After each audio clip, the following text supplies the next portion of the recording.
처음 한국에 온 외국인들이 한국인을 보면 놀라는 점이 하나 있는데요. 바로 생각보다 한국인의 평균 신장이 크다는 것입니다. 서양인들은 그들이 평소 생각했던 작은 아시아인이라는 편견이 깨지면서 놀라고, 일본인이나 중국인, 동남아인들은 한국 같은 아시아인이 서양인처럼 크다는 사실에 놀랍니다. 일본 커뮤니티에 올라온 관련된 글들을 소개해보겠습니다. 한국인의 평균 신장 173이라는 건 거짓말이죠? 아무리 생각해도 170 후반은 된다고 생각합니다. 제 키가 176인데 저와 같은 정도의 큰 사람이 많습니다. 한국을 좋아해서 서울이나 부산 등 여러 곳을 갔는데요. 미국인 만큼 크다고 생각합니다. 왜 한국의 평균 키는 175cm나 되는 걸까요? 같은 아시아인인데 일본인보다 4cm나 높습니다. 이것은 일본인이 종원인의 혈통을 빼서 평균이 조금 낮아져 버린 걸까요? 한국인 남성은 왜 그렇게 키가 큰 걸까요? 한국의 아이돌은 모두 170에서 190 정도의 키인데 왜일까요? 예를 들면 한국인의 생활이 관련되어 있거나 음식이거나 그 이유를 알려주세요. 한국에 간 적이 있는 사람에게 질문입니다. 한국인은 키가 엄청 큽니까? 남자로서 한국 여행을 가고 싶은데 키가 166밖에 되지 않아요. 일본인의 평균 키는 170이지만 한국인의 평균 키는 176이라고 들었기 때문에 부끄러워서 가기 어렵습니다. 한국에 관심 많은 일본에서 일본인보다 큰 한국인의 키는 주요 이슈 중에 하나이고 그 이유에 대해 궁금해합니다. 동아시아에서 유별나게 큰 한국인의 신장은 구한말 서양인들의 기록에서도 확인할 수 있습니다. 조선 병사의 자질은 뛰어나다. 중국 병사보다 훨씬 낫고 난쟁이처럼 왜소한 일본군과는 비교가 되지 않을 정도로 우수하다. 서울에서 내가 목격한 바에 따르면 5.9피트 이하의 신장을 가진 조선 병사는 거의 없었다. 대부분 힘이 넘치고 튼튼했으며 영양 상태도 좋았다. 한국인들은 중국인과도 일본인과도 닮지 않은 반면에 그 두 민족보다 훨씬 잘생겼다. 한국인의 체격은 일본인보다 훨씬 좋으며 대단히 명민하고 똑똑하다. 한국인들은 스코틀랜드식으로 말귀를 알아듣는 총명함을 상당히 타고났다. 조선인은 일본인이나 중국인보다 키가 크고 피부가 흰 것이 백인이나 유대인의 잃어버린 10지파의 후예일 수도 있다. 국가적으로 국민 전체의 신장 데이터를 조사하는 나라가 거의 없기 때문에 세계 각국의 평균 신장을 신뢰성 있게 비교할 수 있는 자료는 생각보다 찾기가 쉽지 않지만 비교적 최근에 권위적 기관에서 연구 분석한 결과가 있습니다. 바로 2016년 영국 임페리얼 칼리지에서 전 세계 200개 국가 남녀의 평균 신장이 1914년에서 2014년 사이에 어떻게 달라졌는지에 대해 분석한 연구 결과인데요. 이 논문에서 한국이 주요 대목 곳곳에 등장합니다. 한국은 지난 100년 사이에 전 세계 200개 국가 중 가장 많이 키가 큰 나라로 조사됐고, 특히 한국 여성의 평균 신장은 지난 100년 사이 20.1cm가 커진 162.3cm로 세계 200개 국가 가운데 가장 가파르게 성장한 것으로 나타났습니다. 연구 결과 한국 여성의 평균 키는 이 기간 142.2cm에서 162.3cm로 20.1cm가 커져 일본, 세르비아는 물론이고 중국, 미국보다 큰 폭의 변화를 보였다는 것입니다.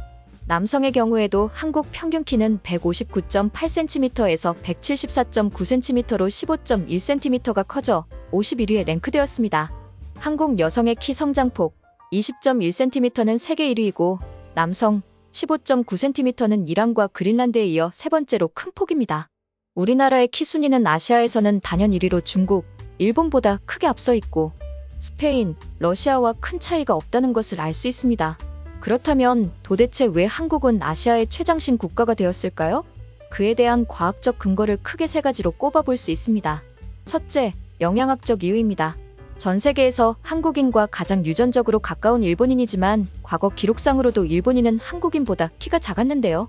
영양학적 차이가 그 원인 중 하나입니다. 조선시대부터 우리 조상님들은 대식문화였던 반면 일본은 지금도 그런 경향이 있지만 소식문화의 나라입니다. 더군다나 살생을 금하는 불교 전파의 영향으로 675년 일본의 덴무덴노는 육식 금지령을 내려 무려 1200년이나 국가적으로 육식이 금지됩니다.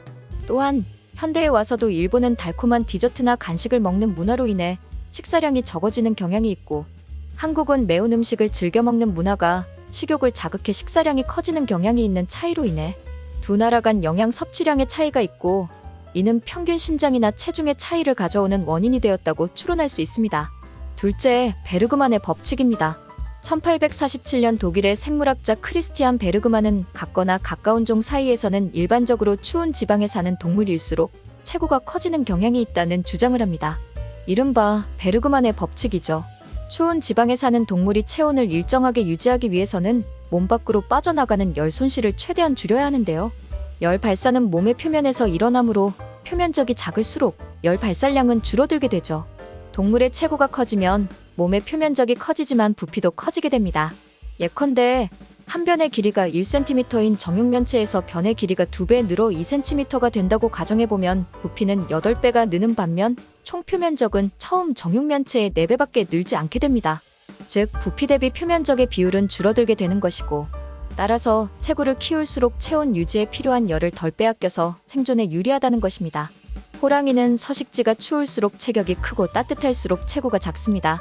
예컨대 가장 추운 지역에 사는 시베리아 호랑이는 수컷을 기준으로 몸 길이가 평균 2.7에서 3.3m이고 몸무게 평균은 180에서 370kg으로 다른 아종에 비해 몸집이 크고, 반면 따뜻한 남쪽 지역인 인도네시아 수마트라 섬에 사는 수마트라 호랑이 수컷의 평균 몸길이는 2.5m의 평균 몸무게는 75에서 140kg이죠.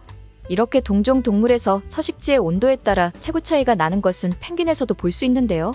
영하 19도 남극에 사는 황제 펭귄은 몸 길이가 약 120cm의 몸무게는 40kg인 반면 평균 기온이 24도인 갈라파고스 섬에 사는 갈라파고스 펭귄은 약 50cm 크기의 몸무게는 2kg이죠. 사람에게도 이 법칙을 적용할 수 있는데, 유럽 내에서 상대적으로 추운 지역인 북유럽과 동유럽 사람들의 평균 신장이 더 크고, 아시아 지역에서도 남동쪽보다는 북아시아인들이 평균적으로 신장이 더 큽니다. 결국 아시아에서 추운 지역에 속한 한반도에 사는 한국인이 더운 지역의 동남아인보다 큰 이유를 설명할 수 있습니다. 셋째, 자연선택입니다. 오늘날 세계에서 가장 키가 큰 사람들은 네덜란드 국민들인데요. 같은 북유럽에서도 유독 키가 큰 이유를 최근 영국 왕립학회보의 연구 결과에서 살펴볼 수 있습니다.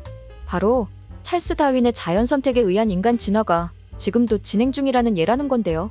이 논문에 따르면 키가 큰 네덜란드 남자들은 키가 작은 남자들보다 더 많은 자녀를 낳았고, 이것이 세대가 흐르면서 키를 크게 하는 유전자가 네덜란드인 사이에 확산되는 계기가 되었다는 것입니다. 남자들에게 키가 큰 것은 건강미와 성적 매력, 더 좋은 교육과 더 높은 소득과 관련이 되며 이것들이 더 성공적인 자녀 재생산으로 이어지는 것이라고 설명합니다. 한국인에 대해서도 적용한다면 한국에서 다른 아시아 국가 대비 키가 큰 남성에 대한 선호도가 더 높았기에 키가 큰 남성들의 재생산이 높았고, 이는 한국 사회의 키가 큰 유전자 확산으로 이어졌을 수 있습니다. 이상으로 한국인이 아시아 최장신 국가가 된 원인들을 살펴보았는데요. 여러분 생각은 어떠한가요? 댓글을 달아주세요. 구독과 좋아요 눌러주시면 정말 큰 힘이 되겠습니다. 감사합니다.